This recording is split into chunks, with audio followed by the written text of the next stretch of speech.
Господи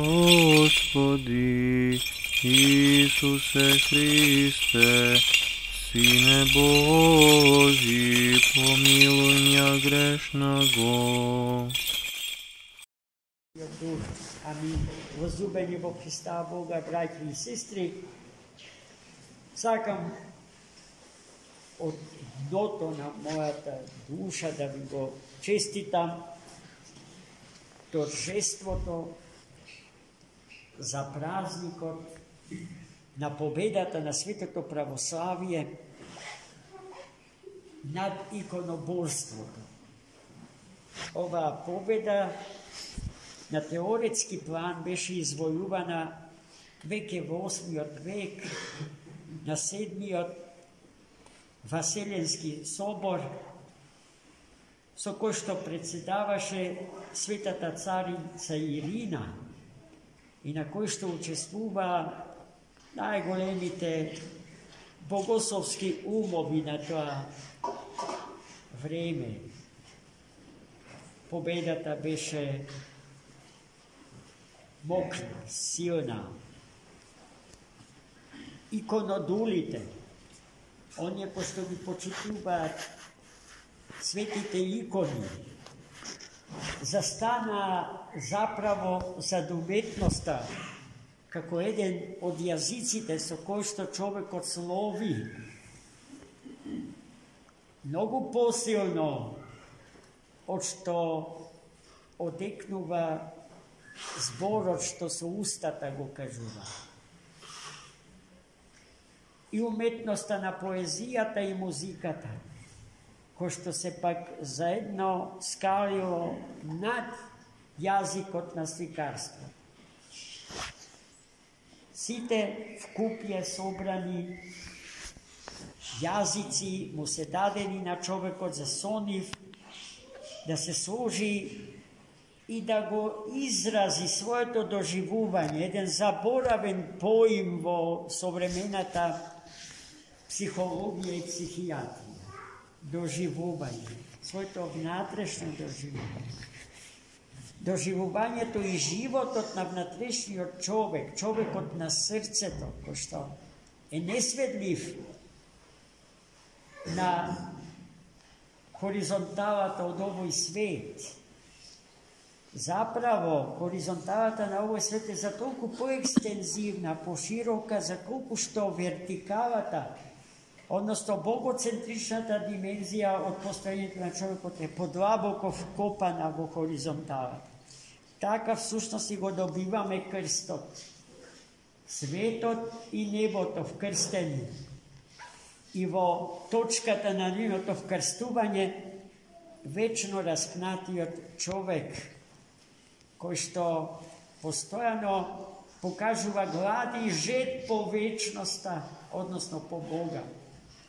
Дури и луѓето кои што се навлекле на психотропни субстанции, тоа го направиле имајки метафизичка жед по Бога. Денеска, реков, ја славиме големата победа на православието над ереста на иконоборството, теоретски постигната на 7 Васеленски собор, а конечно таа победа заживеа во Светата Црква Божја дури во 9 век. Во 843 година на еден собор со кој што председаваше светата царица Теодора. На тој собор беше донесена одлуката на денешен ден, во првата седмица од великите пасхални пости, да се слави торжествено големата победа на православието над ересите. Денеска по право треба да се читаат така наречените анатемизми. Но ние за жал не сме подготвени да ги имаме во превод на македонски јазик. Во нив, во анатемизмите се осудуваат сите стари и ново пројавени ереси до ден денешен. Gledajte koliko je značajno ovoj dej. A koliko sme nije nazad za toj dej. Pa nekoj ki kaže, deka pravoslavije to ne je moderno. Pravoslavije to je tapka za vreme to na ovoj svet. A nije ki kažeme, ki priznajeme, deka to ne je moderno. Ama je večno sovremeno. Večno mlado, nevenljivo. Pravoslavije to je ima mladosta na svoja ta glava, na svoje to telo. A glava i telo to na naša ta vera je sami od Hristos, vistinski od Bog i vistinski od čovek. Tvorec od na kozmos od i na čovek od vo kozmosu. Ikonoborcite smetale deka poklonovanje to na ikonite idolopoklonički odnos kon predmetite. Mnogo hristijanski eresi nam sovremeni go delat nivno to mišljenje deneska, a i islamot i jevrejskata, judejskata religija do den denešen ikonata je otvrla kako možnost prekunea da se slavi ime to Gospodnje. Zašto ti je ne pripađati ikonata? Kogaš i sega? Zato što zaboravile deka Bog stana čovek, deka Sin od Božji, vtorata ipostas na presveta Trojica ja primi naša ta priroda. Se vo čoveči i se vo telovi. Ako je taka, a taka je, i taka je za Bog, da ni se otkrije sebe si onakov kako što je, bez da ja zagrozi naša ta egzistencija. Togaš nije možeme Boga da go naslikamo. Prvite portreti na Hrista Gospoda se portretot, ako se sjećavate, naračan od persijski od car Avgar. Na smrtna postela ležejki go ispratio svoj minister da otide u Jerusalim i da go donese Hristos da go izleči. Hristos ne može da otide od Jerusalim u Persija samo za to. No zato go zel ubrusot na persijski od kralj, go stavio v svoje to lice i njegovo to lice se otpečatilo v speškilo. To je prva ta ikona. Koga car od Avgarija celiva obrazot Gospoden, v isti od toj moment se izlečilo. I potom navlezot v tvrdinite od gradot, zapovedal da se postavi ikonata Gospodnja, ubrusot Gospoden. Prva ta ikona Gospodnja, da stoji i site što ke vleguvat u gradu, da ja čestat pokonuvajki i se. Vtora ta ikona je ikonata so Sveta Veronika, koja što isto togo dobila, koga Hristos patuvajki povija dolorosa, patot na stradanijeto, potovarot na krstot, kako čovek padna i ta pritrčava da mu pomogne, da go osveži so voda i mu podala ubrus, vrsko što se otpečatio likot Hristov, a v toj moment Hristos so jedna ta raka, da go držal krsto, ta so drugata se patio za jedan kamen od bliskata zgrada. Vrstoj kamen do den denješen se čuva pečatena ta raka Hristova. Jerusalim gi pameti stije svetini i sekoš ga govorivale prva ta rabota što ja spasuvale bile belezite što Hristos gi ostavio vrstoj grad. I sekogaš koga go obnovuvale prvite nešto što gi vgraduvale vo novi od grad bile белезите што ги подсетувале граѓаните на свештениот град, на Господарот на светот, животодавецот и спасителот наш Христос. Свети апостол и евангелист Лука по професија бил доктор и сликар. Тој ги направил првите портрети на Пресветата Богомајка. До ден денеска негови икони се чуваат во најголемите православни светилишта, но за жал и во некои музеи. Се разбира, автентичноста на некои од тие икони се доведува во прашање. А и во градот Верија, ако отидете, тоа е северниот дел на Грција. Таму е сограден огромен храм посветен на чудотворната икона Богородица Мајка Сумелска. Сумела е манастир, православен манастир во Мала Азија, во турскиот дел од Мала Азија, во близина на градот Трапезу. И тој манастир се разбира, турците го урна, денеска е пресограден, но и пренаменет. Не е во функција на манастир, туку во нешто недолично за манастир. Како и да е, иконата православните грци од Мала Азија во таа голема размена на граѓаните помеѓу Турција и Грција, напуштајќи ја Сумела и Трапезун, ја зеле и и чудотворната икона од свети апостол евангелист Лука наслика. Иконата на Богородица Мајка, и сега таа се наоѓа во градот, како реков, Верија во Грција. Отидете, поклонете се пред таа голема светиња, целивајте ја и побарајте од неа, од Богородица Мајка, се она што ви треба. Зошто иконоборците не се во право?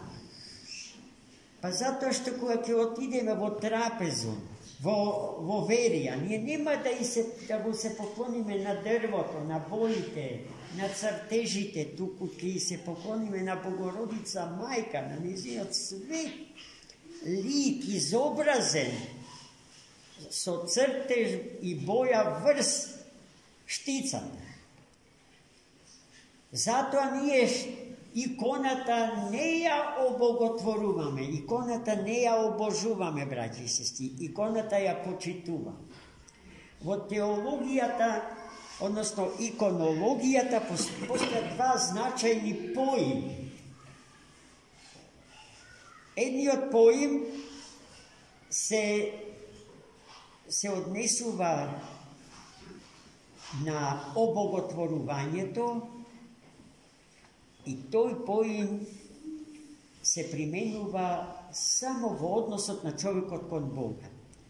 Ништо друго, ниеден предмет на овој свет, ниту самиот свет, ниту човекот во светов смее да биде обоготворен.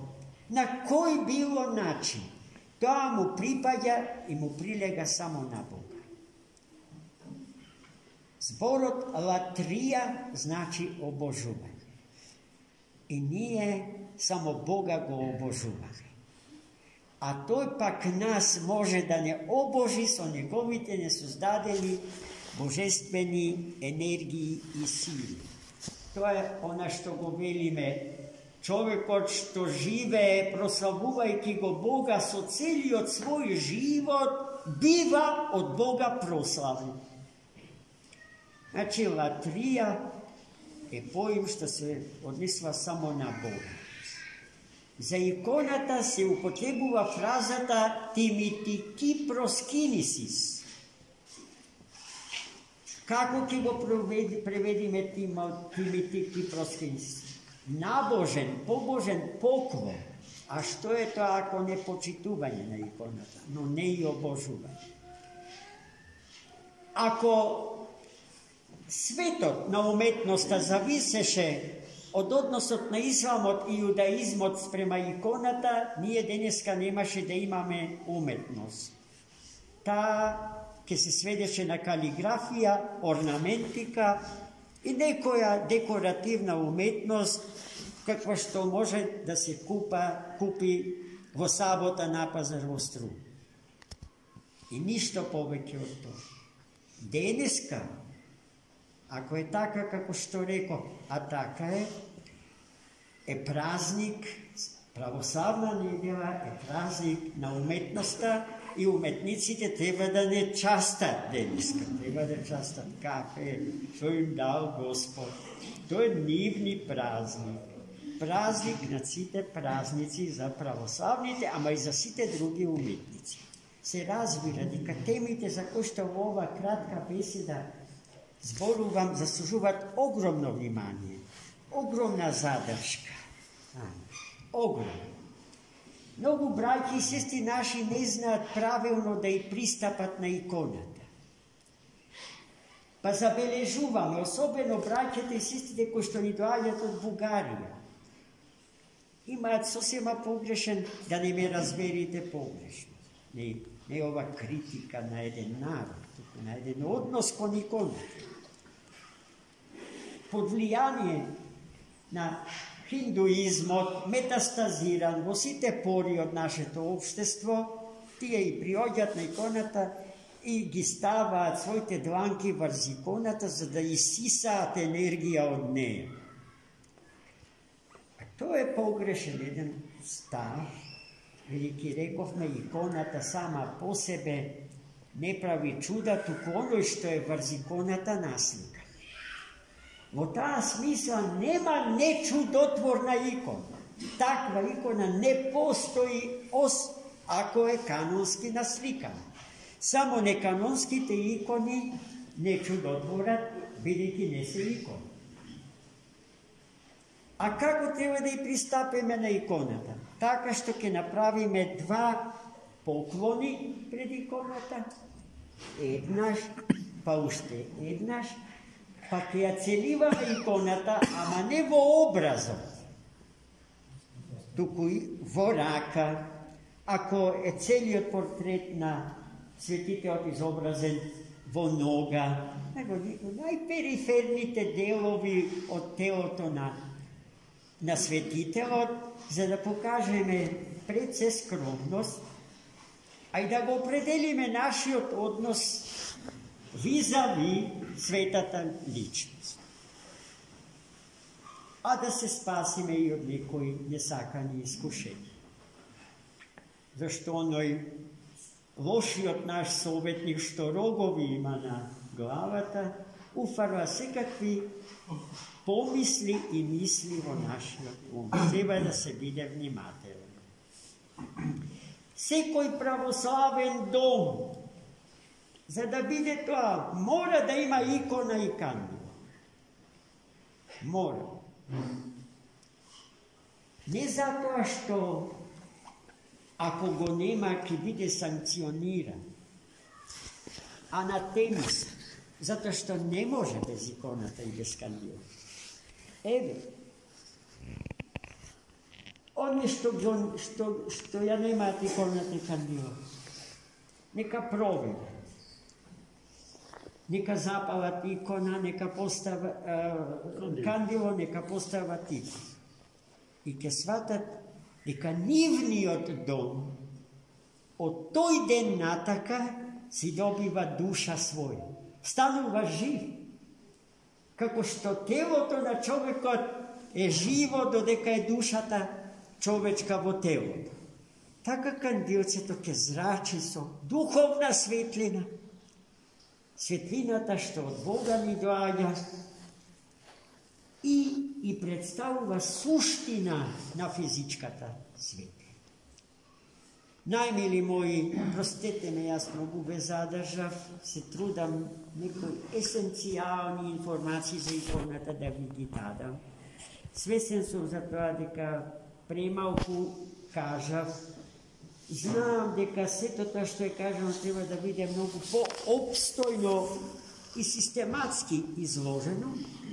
И сега Еве, простете ми за сите пропусти, се надевам дека сепак некоја трошка духовна успеав да ви принесам. Нека ни е честит празникот од победата на Светото православие над иконоборечката ерес и над сите други ереси кои што се множат со аритметичка прогресија, бидејќи ересите се производ на злото, а злото е се погусто населено во светот. Затоа ни треба светлина, светлината Господня, за да се растера темнината на овој свет. И присуството Божие да внесе топлина во нашите животи. Љубов и радост. Амин. За многу.